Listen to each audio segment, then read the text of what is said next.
the way I see it is preschool, kindergarten, elementary school, middle school, high school, college, corporate, it gets more serious. And then entrepreneurship is even more serious because you are screwed if you don't take that seriously. But nobody wants a 55-year-old man-child. I mean, seriously. For example, if I wanted a committed relationship and I didn't want anything casual, I would be approaching a date very differently than I would any other interaction. I would be very strategic with where I spent my time and energy and the conversations that I would have. Conscious couples, business partners, and individuals, welcome to the Conscious Couples podcast, where we share our life, love story, and relationship expertise to help you consistently cultivate the most magnificent relationship possible. Never again will you feel hopeless and alone in your intimate relationship challenges. We'll help you have the courage to be your authentic self, communicate effectively, and constructively resolve conflict. Having accumulated thousands of hours coaching, speaking, podcasting, and hosting live events with conscious couples all over the world, Alan and I are here to guide you in all things relationships. Thank you again for tuning into the one place where it's not about you or me, it's about the we.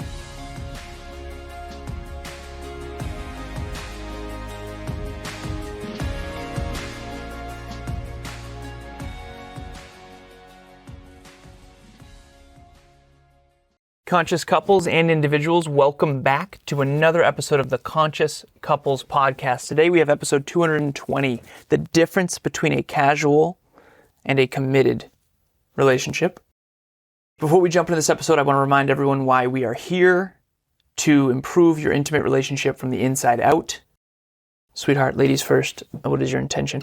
My intention is to help differentiate the key differences that we found through the research and experience between a casual and committed relationship. Okay.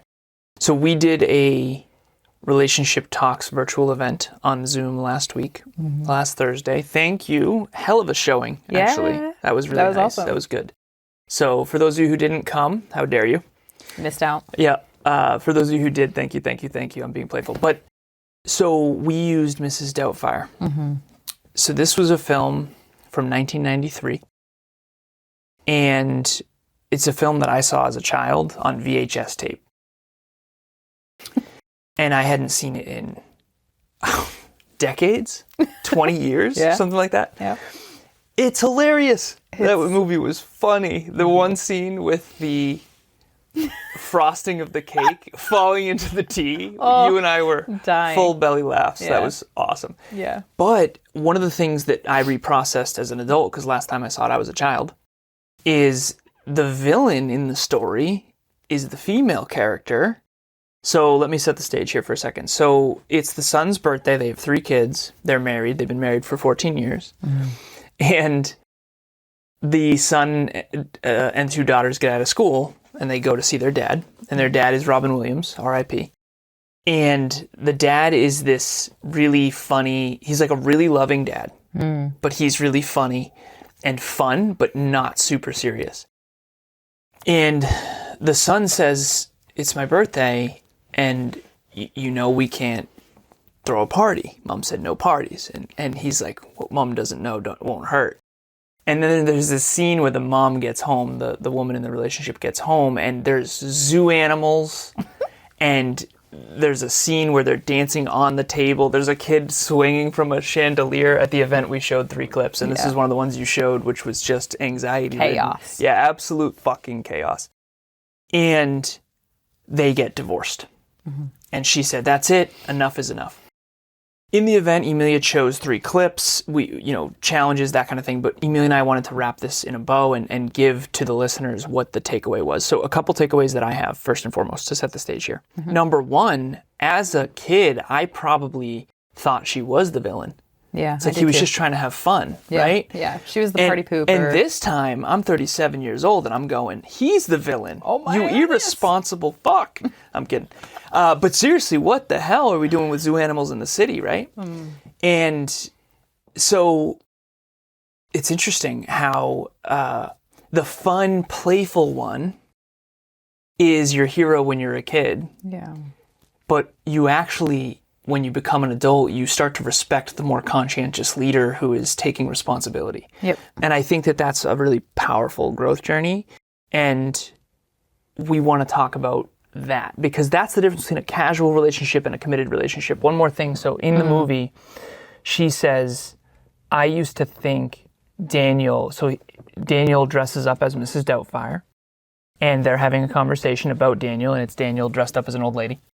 And Daniel, his wife is saying, I used to think Daniel could do anything. And he smiles, except be serious. And then he's like, oh, shit. So that's the real reason why you divorced me, is because I'm an emotionally stunted, immature child. Yeah. And that's what I want to talk about today is maybe the villain isn't the villain. Ooh. Yeah. I had the same experience. So when I watched that film growing up, she was the party pooper, but I had this kind of intuitive pull that there was logic and reason underneath why she was a party pooper. Yeah. So I'm with you in terms of when we are younger, what is fun is great for the moment.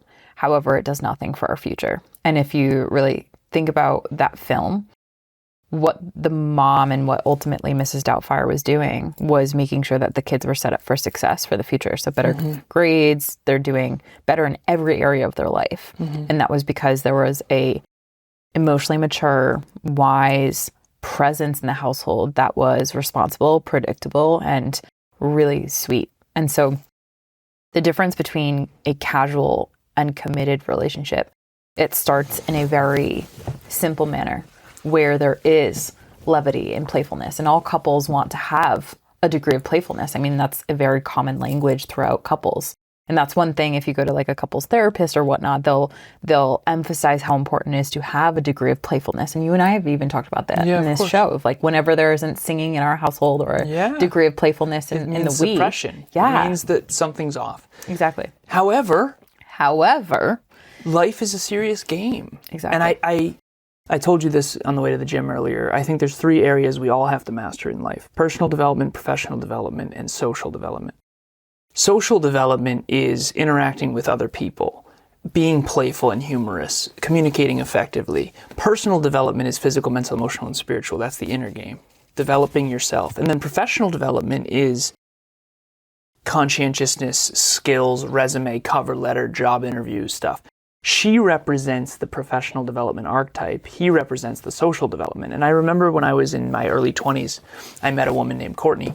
And we met right after college. She had a big group of friends. I had a big group of friends. We partied together. We had a blast. And I got really serious really quickly after my car accident at 26. And I don't think she really liked how serious things got because she still wanted to party with, they called it the dupe girls. And I didn't really want to party anymore. I was like done with that phase. I was outgrowing a lot of that. And I'm all for having fun, but I quit drinking and I no longer wanted to go out to bars or any of that stuff. You mean you emotionally matured as a man? Yeah. Well, exactly.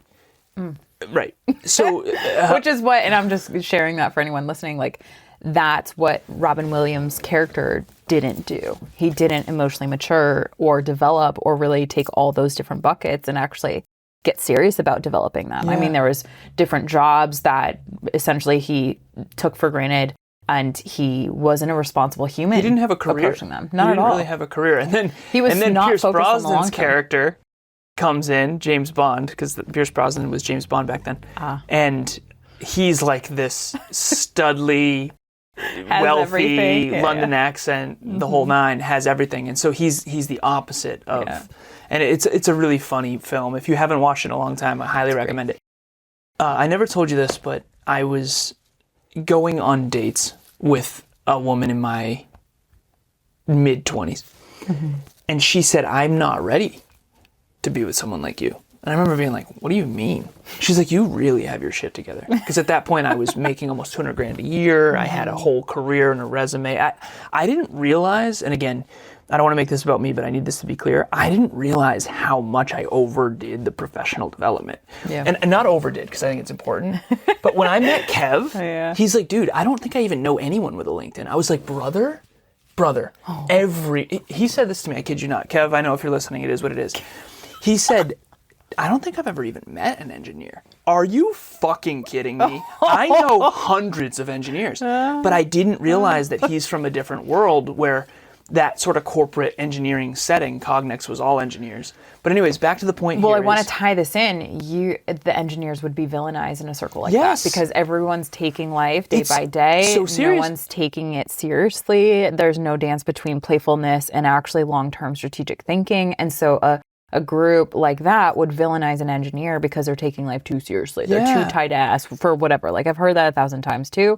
I've been around the block in terms of that aspect. Same. I've had a similar situation when I was dating as well. And it's a compliment, but it's also really important to understand that there are different people that play the game differently. Yeah. That actually do get their shit together, that make sure that they're preparing for a committed relationship because that's what they want. And then there are people who are casually just drifting going around with the flow with the and tide. experimenting and experience focused and not focused on a bigger, brighter future either right then or never. And that's really important to understand. Which one are you? Are you the committed person that is going in there looking for another committed individual? Because you and I have a relationship talks client that came into the fold recently who she's very committed and she's very focused on the future of a committed relationship. Building a relationship. But the person that she got involved with Wants it to be fun. wants more casual nature. Casual and fun. Yeah. So when I first met you, you went to Providence College. You had a 3.92 GPA. I remember all that. I don't want to date a child. Like I want to date someone who, and be with someone and build a life with someone who's like taking life very fucking seriously. We don't get a second chance at this thing. If you go back comes to to my mind with like a group project. I remember I was villainized. Yeah. As because you're the tight only, ass. Yeah. Because I was the only one that had stiff. standards. Remember I in was. Divergent, there Yep. was like, oh, okay, stiff. It's like, oh, because I actually take life seriously. And I was in a group project where I remember it was so much better to like be a cool kid in group projects than it was to actually take it seriously. And I remember someone asking me kind of getting defensive, like, why is this so important to you? It's like, my brain's like, yeah, and also why isn't it important to you? Yeah, I said, well, you guys are doing what you're doing here and now as like we'll get another shot in the future. Like I'm playing a very different game. I'm playing like an Olympian where this is my practice. 100%. The future world is out there for us and is going to eat us alive if we're not practicing now and taking 100%. this game seriously. So there's people in the game of relationships that are literally in a totally different wavelength vibration mindset and not taking it seriously. Don't girls call that an F-boy? Yeah. Yeah, okay, so an F-boy means someone who's like effing off and partying and not taking their life. Yeah, they don't he have might a be resume. fun for a night, but you're not interested in him at all for long-term commitment. Okay, so And same thing, there's same thing, F girls, you know? Yeah, right. And you betches, like you've done funny shit with that. And so let's have this conversation. You and I just want to share this. So just because you're taking life seriously does not mean you're not fun. 100%. I have a blast with you behind the scenes, like you wouldn't believe.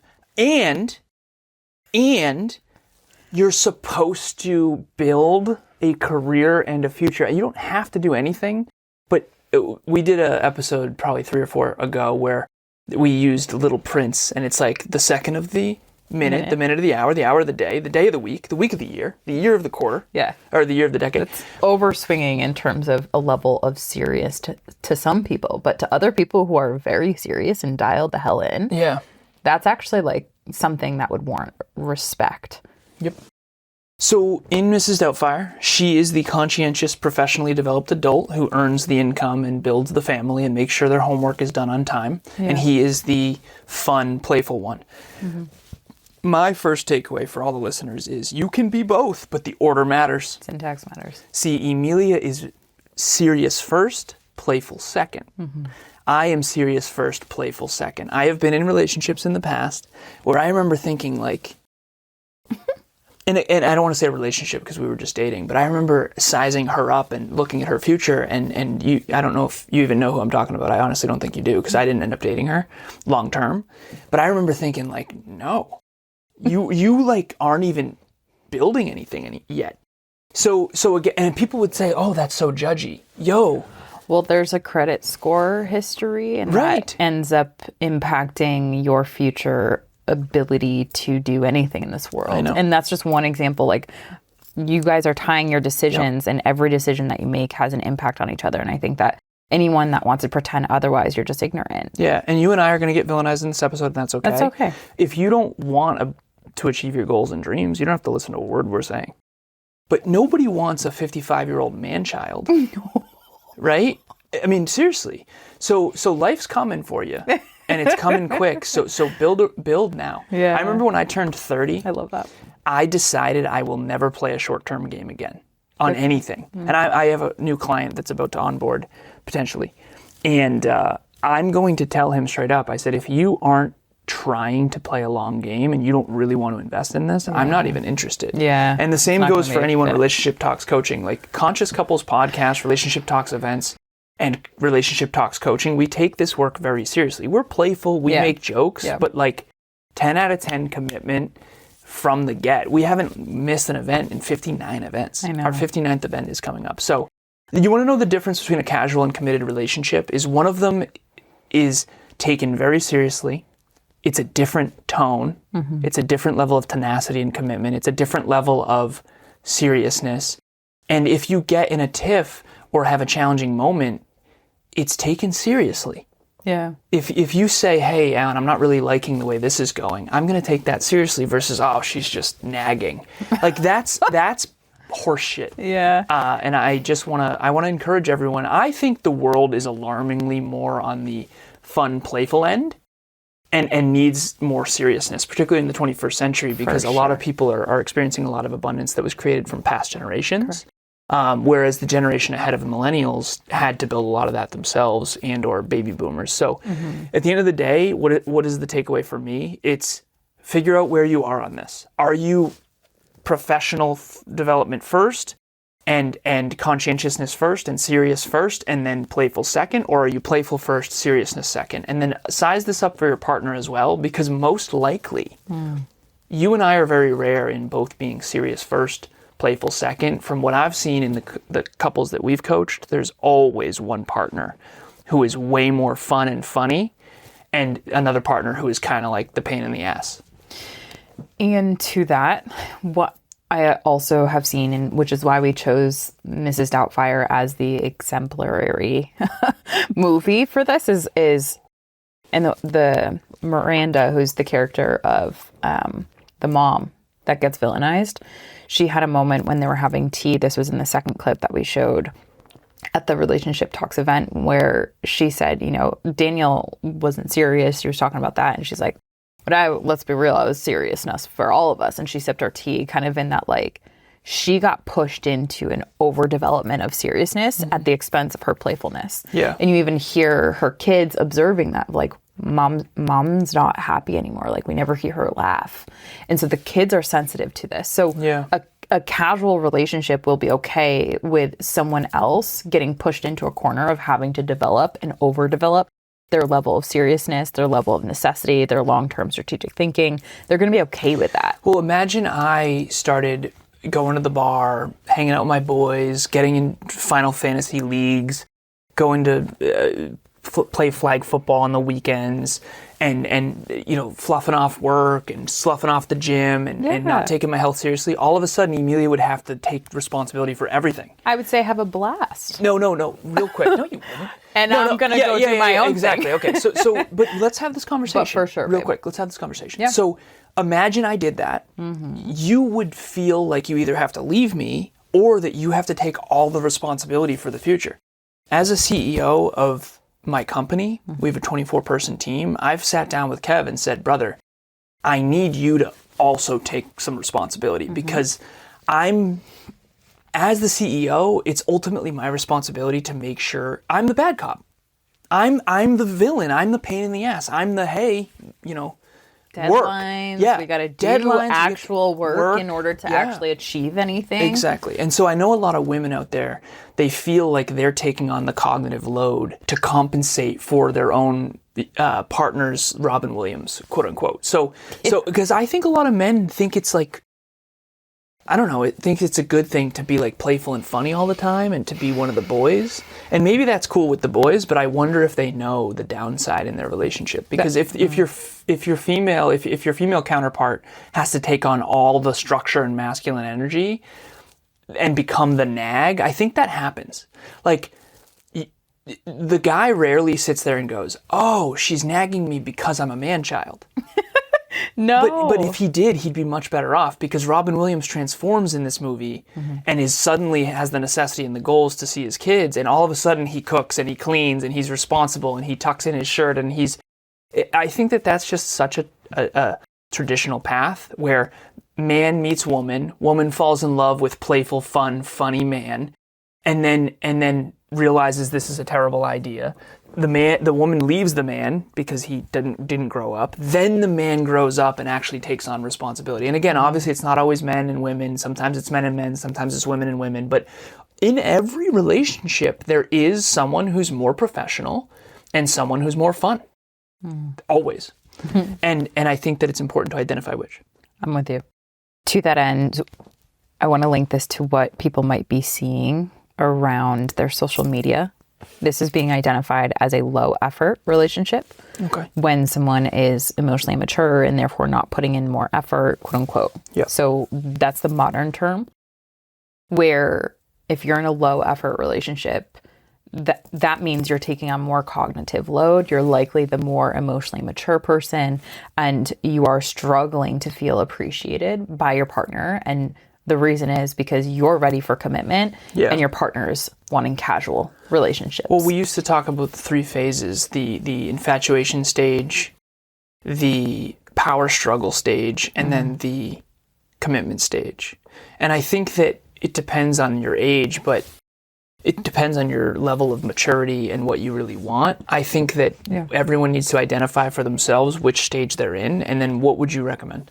What I would recommend is doing a behavior audit. Is your or are your behaviors matching in alignment with what you want? So for example, if I wanted a committed relationship and I didn't want anything casual, I would be approaching a date very differently than I would and any other interaction. I would be very strategic with where I spent my time and energy and the conversations that I would have. And the conversations, more importantly, I would reserve when immediately I clocked that someone is just interested in casual. Are you looking for a fun partner, or are you looking for a life partner? Life partner. Yeah, exactly. That. Yeah. That was beautiful. And I think that, honestly, when I was in my early 20s, I wasn't looking for a life partner necessarily. Sure. And I think unconsciously, I figured I would just be the conscientious one. And I didn't realize until later on that was a terrible idea, because I was in a relationship with someone who was still in that party phase, rooftop bars and all, and I was done with that. Like, I did enough of that. I was so done. And I remember being like, I'm not sure of this.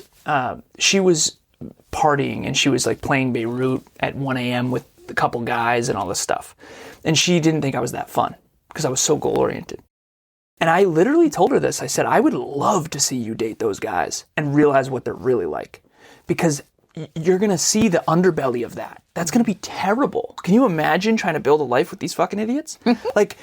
And I know I sound mean, but it's important to acknowledge this. It's called accurate thinking. It's called, listen, they're in their early 20s. They're playing Beirut at 2 a.m. That's great.